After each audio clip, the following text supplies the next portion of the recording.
Hi, this is Rod Santomassimo with the Massimo Group. And once again, we are so thrilled to have someone that is really, well, kicking ass in commercial real estate brokerage. And my special guest today is Mr. David Gellner, a partner with Capital Pacific. David, welcome. Rod, thank you very much. It's great to be here. Well, we love having you. And the reason I'm so psyched is, you know, in prior top producer videos, we tended to lean on folks that were really seasoned veterans, you know, making the tens of millions of five. But top producers come in many forms. And like my first book, I wrote about the three levels of production, right? And the three keys.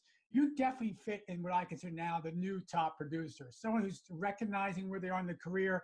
They're getting better and better and better and continue to create high fees. We won't talk about exact fees, but you're doing better and better and you're producing at a really high level now.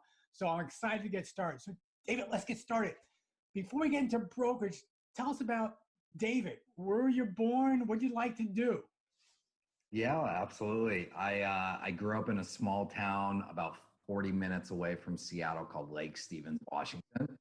Grew up in a very, very blue collar family.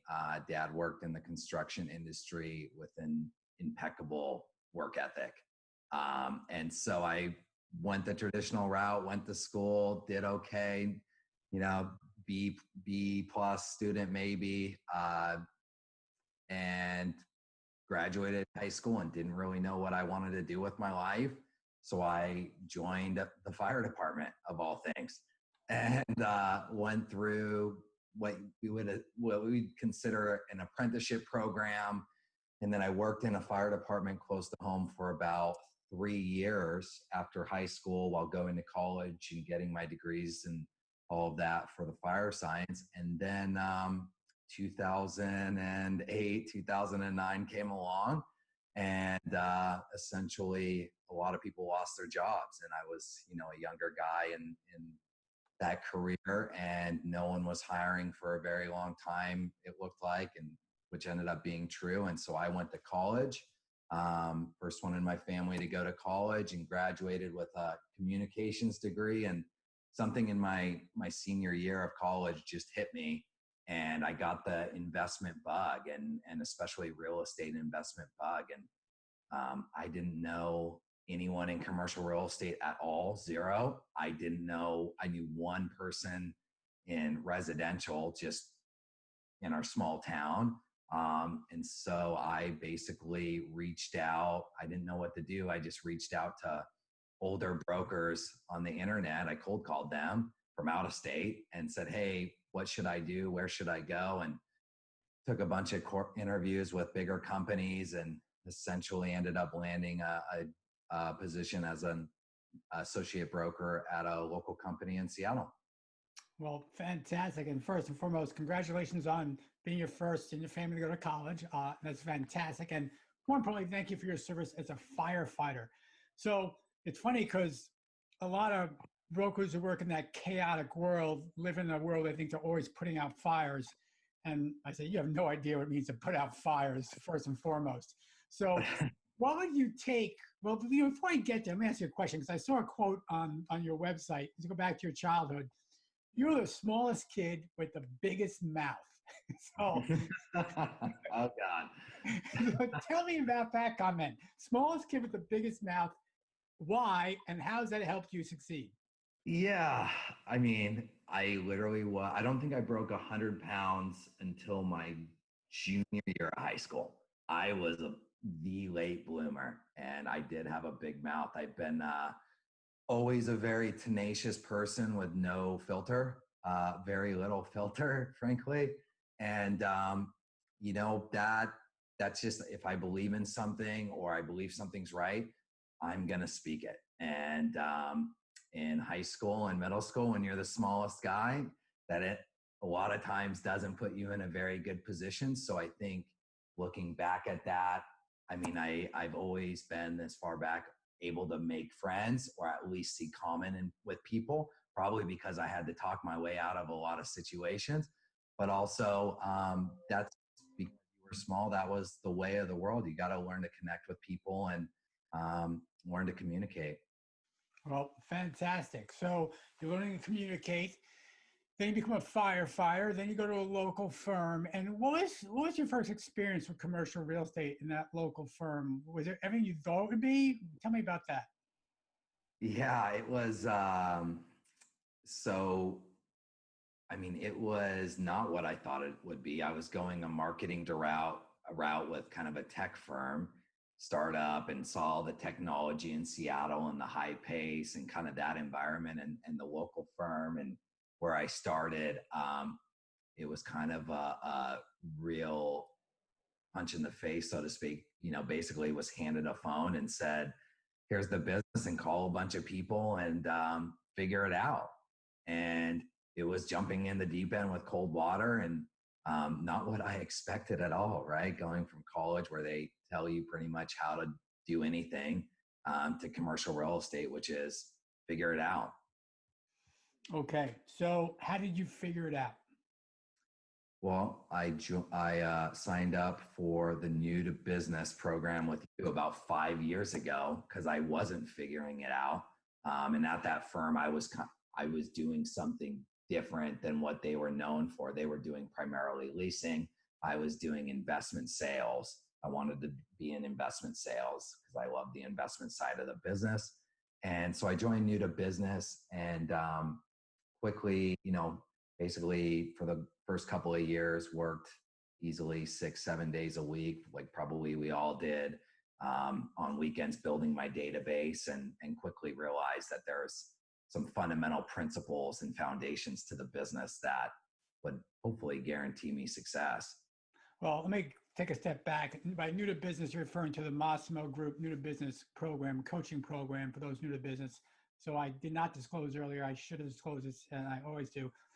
David is in fact a Massimo coaching client, but his success is on his own. We definitely assist.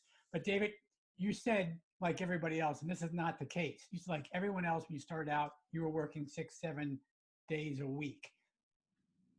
Most don't do that, and that's an issue. So tell me, when you first started out, what kind of hours were you working?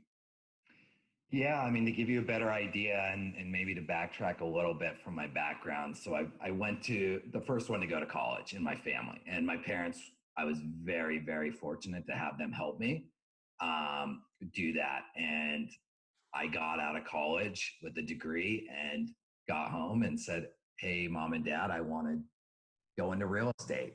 And frankly, they did not, weren't very perceptive to that. They said, you just paid how much money for a degree and you want to go sell homes? I said, not quite. I want to sell commercial buildings. But they said, no, you need to get a job first and make some money and build some savings. And I said, no, I'm going to do this. And so I lived at home, which was 40 miles away from my office, one way.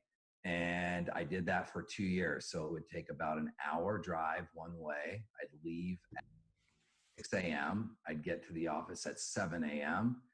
And then I would work from 7 to probably 6:30 to 7 in the office. And then I would do the hour drive home. And in those days, I get home, eat, and kind of plan my day a little bit, but basically eat and go to sleep for a 5 a.m. workup call. And did that for a couple of years. Oh my. So yeah, to be successful, and I don't care where you are in your career, even those folks we work with that are the mega producers, they're still working their butts off. Not because they have to and they're doing everything, because they really love it. So do you love what you do, David? Yeah, absolutely. I mean, I love the business and the challenge portion of it. And I love what the business can do for you personally as an individual and the growth it can give you. Well, there you go. And so let's get to that point, what the business can do for you. So you were attracted to the investment side, you were attracted to commercial real estate. But when we ask people, why did you get in commercial real estate? The number one answer, by no surprise, and it's the wrong answer, but tends to be, I can make money. I can make money. So if I ask you that question, why did you get into real estate? I really did just have this deep burning desire to own commercial properties and the investment side. And something about that gave me a feeling of, I know that's the direction I want to go in my life long term. How do I get there? And I looked at property management. I looked at leasing, and really an opportunity came up on investment sales. And I said, well, that's pretty dang close to what I want to do long term. I mean, let's do it. I frankly had no idea the amount of money or any. I actually thought I probably wasn't going to make very much money. So, but David, you are now making, good to say, well above average commissions, knowing the average commission in the United States. What does money bring, though? Is it a matter of having the money, or what comes up? So how do you define, I don't want to put the words in your mouth, what does money do for you? What do the commissions do for you as far as your life's concerned? yeah, I think after a certain, I mean, I'm a younger guy, so after a certain threshold, I mean, I don't think my life changed from a day to day very much. You know, after you make, let's just throw the number out, $200,000 a year. I mean, that wasn't as big as going from 0 to 50 and 50 to 150, right? But what money does do is gives you a lot more choices. I've been really fortunate to actually, you know, do some things for my parents that I would have never been able to do in any other career. And that feeling that I got by being able to give back to them, indescribable. And so money is important. And I also think in our business, you know, way to measure how you're doing and what you're doing on a day by day and annual kind of basis. And that's the point I appreciate you making it for me, is that for those listening, if you think that you're going to be working for in commercial real estate for the money, you're in the wrong business. You certainly are. It's the freedom you get. And if you follow David on Facebook, that guy has an adventurous life. I don't say that. He does. So talk to me about that. Talk to me where travel fits in your life and what do you do? And tell me a bit about that. Yeah, I mean, I love to travel. I think that's pretty cliche, but every year I try and do a big trip in December, I think for multiple reasons. But for the past couple of years, I've literally taken 3 to 4 weeks off, almost the whole month. Because when I first got in the industry, I kind of realized December was a pretty slow time comparative to other months, and this would be a good time. And so I go and travel to places in the world where I haven't been, and the experiences and the awareness that brings, I mean, going full circle helps you in business so much.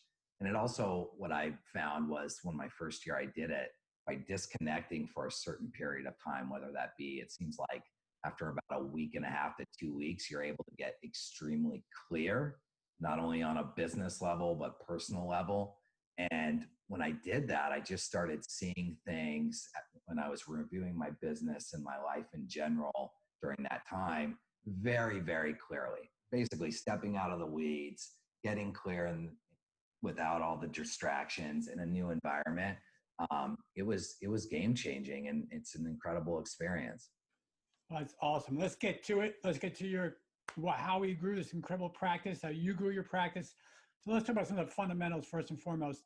What is your perspective on asking for business, on prospecting? Where does it fit in your weekly schedule? How does it fit in your world? Yeah, I mean, I'm probably not going to say anything groundbreaking to anyone on this call. Without a doubt, I am a huge believer in fundamentals and principles, probably because when I first started, I was so scared that I wasn't going to make it. And I promised myself I'd do anything I could to succeed. And so what I learned very quickly after reading a few books and doing the program is, you know, in real estate, success is very simple on a very easy level. And that's prospecting is what you have to be good at. And I time block prospecting. I'm religious about it. I mean, very, very religious. I use that word because I am.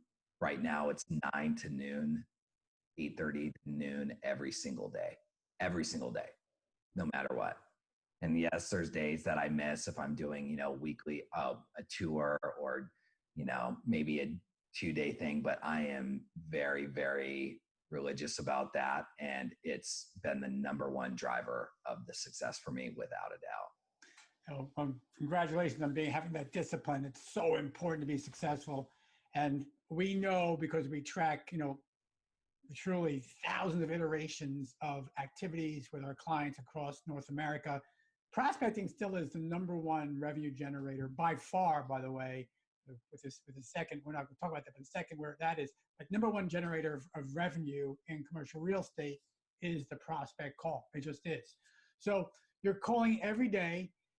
How have you then supported your prospecting efforts first with your marketing efforts? I mean, it's hard to get that connection unless they know who you are. Now I recognize you're selling in most cases. Are you selling triple net assets in most cases?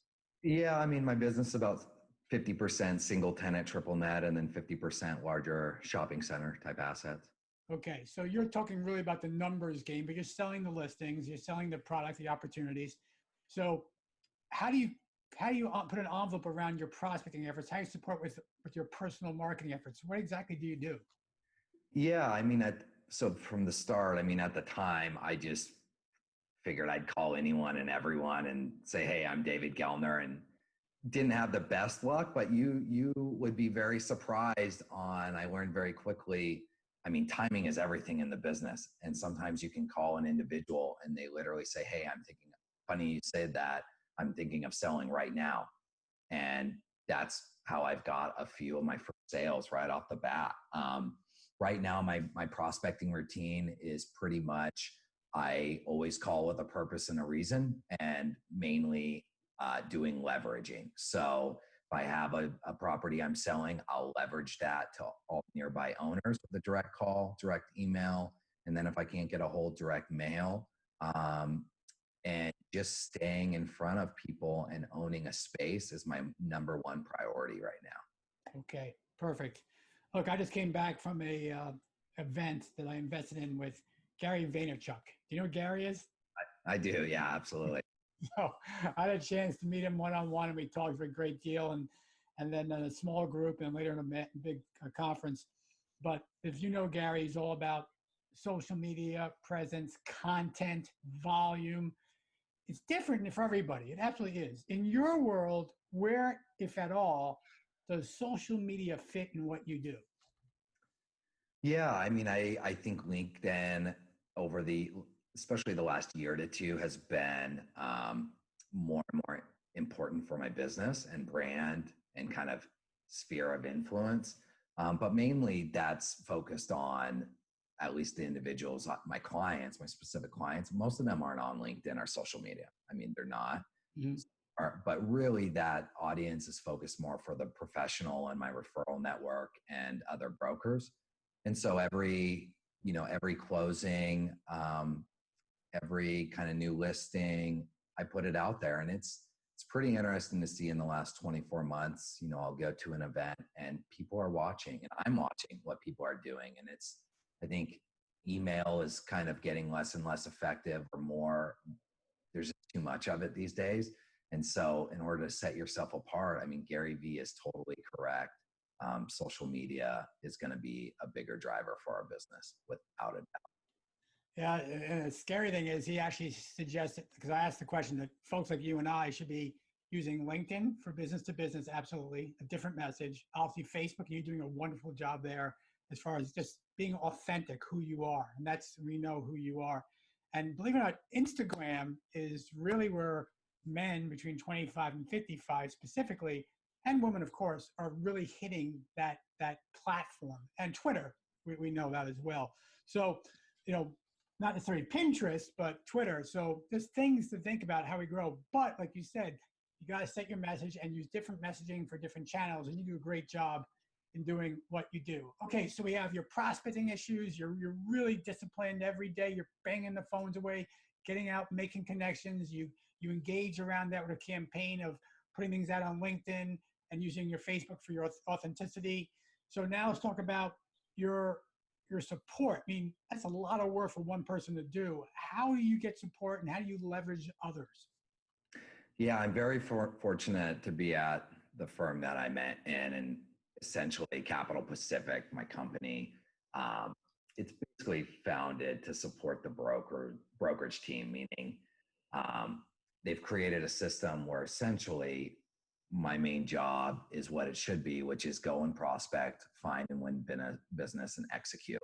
And we just established a system that essentially has employees in situations that handle each specific role from start to finish. So like I have, if I talk to Rod and Rod, you want to sell, and I get the analysis going, I have an underwriter. So they underwrite the property and then I review it and confirm it.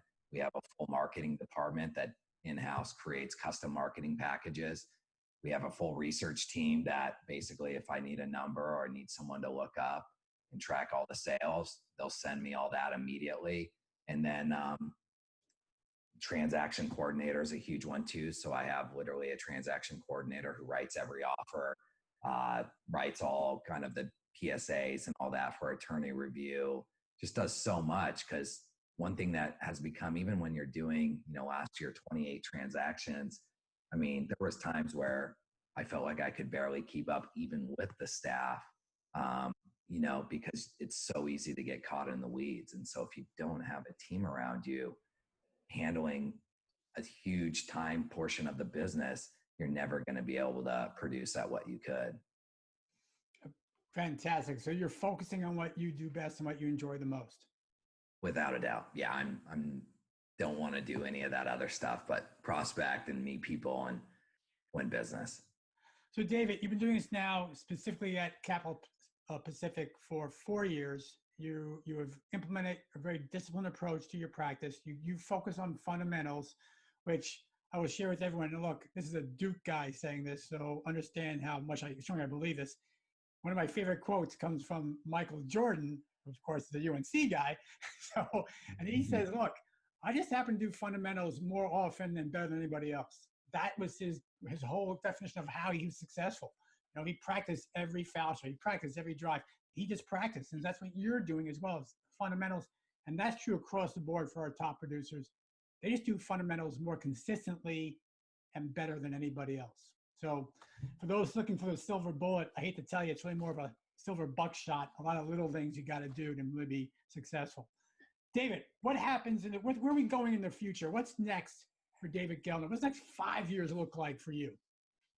Yeah, I think I've reached a point. I mean, I've been in the industry 6 years where I feel like I've gotten the hang of things. I've reached a level where I feel like I'm just going to take it to even a further kind of area in the business and in the world, which is, I'd love to, my plan is to keep doing more and more business, creating, higher transaction velocity, and just being kind of a mentor for the younger kind of group coming up. I think, we're seeing across the board, not only in the country, but in our industry, I mean, there's a lot of older guys and girls who are, phasing out.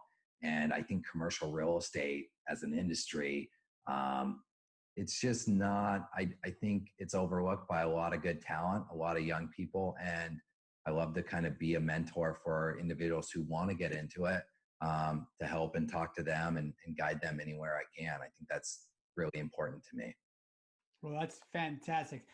People are listening to this saying, wow, how did that guy get so successful in such a short period of time? And I'm sorry, David, 6 years is a short period of time in regards to commercial real estate. And saying, words of wisdom. So David, leave us with some words of wisdom for those listening in.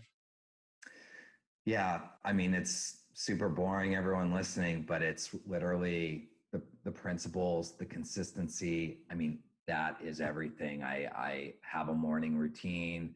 I get in and do the same thing from 9 to noon every single day, literally every single day. It's not rocket science. And it's just all in the principles. And I think that's the biggest thing I see across the board is anyone can have a huge year, but typically what happens after a huge year or a huge week is, you stop doing the fundamentals, you let off the gas, and then, you do the up and down thing, which I promised I'd never do. And it's super tough if you don't put yourself in the habit of doing the fundamentals every single day. That is everything. Well, David Gellner, partner for Capital Pacific, top producer, and lives a really exciting life more than everything else, having a lot of fun. I can't thank you enough for your time and your commitment. And certainly we all really look to you and say, wow, that's where we want to get to. If you're starting out, or even if you're a seasoned veteran or mid-career, you got to get to the point where you're consistently earning what you want to earn to live the life you want to live. Thank you very much, David. Thanks, Rod. Thanks for having me. Take care.